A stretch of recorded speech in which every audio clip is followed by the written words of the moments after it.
നമസ്കാരം. പ്രതിപക്ഷ പാർട്ടികൾ വിട്ട് ബി.ജെ.പിയിൽ ചേരുന്നത് തുടർക്കഥയായിക്കൊണ്ടിരിക്കുകയാണ്. മറ്റൊരു പാർട്ടിയിൽ നിന്ന് ബി.ജെ.പിയിലേക്കുള്ള ചാട്ടം ബി.ജെ.പിക്ക് വൻതോതിലുള്ള ആത്മവിശ്വാസമാണ് പകർന്നു നൽകുന്നത്. 400 സീറ്റുകൾ നേടി വിജയിപ്പിക്കണമെന്ന് മോദിയുടെ ലക്ഷ്യത്തെ പിന്തുണയ്ക്കുന്ന തരത്തിലാണ് പാർട്ടി നേതാക്കളുടെ ഇത്തരത്തിലുള്ള മറുകണ്ഠം ചാടൽ.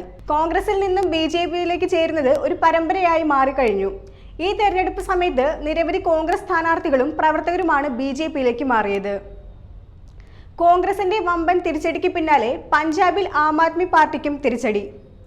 കോൺഗ്രസിലെ നേതാക്കൾക്ക് പിന്നാലെ ആം ആദ്മി പാർട്ടിയിലെ അമൃത്സർ മുൻ ഡെപ്യൂട്ടി മേയർ അവിനാഷ് ജോളിയാണ് ബി.ജെ.പിയിൽ ചേർന്നത്. അവിനാഷ് ജോളിയോടൊപ്പം നൂറുകണക്കിന് പ്രവർത്തകരാണ് ആം ആദ്മി വിട്ട് ബി.ജെ.പിയിൽ ചേർന്നത്. അവിനാഷ് ജോളിയോടൊപ്പം നൂറുകണക്കിന് പ്രവർത്തകർ ആം ആദ്മി വിട്ട് ബി.ജെ.പിയിൽ ചേർന്നത് ബി.ജെ.പി ദേശീയ സെക്രട്ടറി നരീന്ദർ സിംഗ് ആണ് അറിയിച്ചത്. പഞ്ചാബിൽ തെരഞ്ഞെടുപ്പ് നടക്കുന്നതിന് ഇടെയാണ് ആം ആദ്മി പാർട്ടിയെ പിന്തള്ളിക്കൊണ്ട് അവിനാഷ് ജോളിയും 100ഓളം പ്രവർത്തകരും ബി.ജെ.പിയിലേക്ക് മാറിയത്. ജൂൺ 1-നാണ് പഞ്ചാബിലെ വോട്ടെടുപ്പ് നടക്കുന്നത്. കഴിഞ്ഞ ദിവസമാണ് സംസ്ഥാനത്ത് നാമനിർദ്ദേശ പത്രിക സമർപ്പിക്കാൻ ആരംഭിച്ചത്. ഇതിനു പിന്നാലെയാണ് പ്രവർത്തകരുടെ പിന്മാറ്റം. വലിയ തിരിച്ചടി തന്നെയാണ് ആം ആദ്മി പാർട്ടിക്ക് ഈ തെരഞ്ഞെടുപ്പ് കാലത്ത് ഉണ്ടാകാൻ പോകുന്നത്.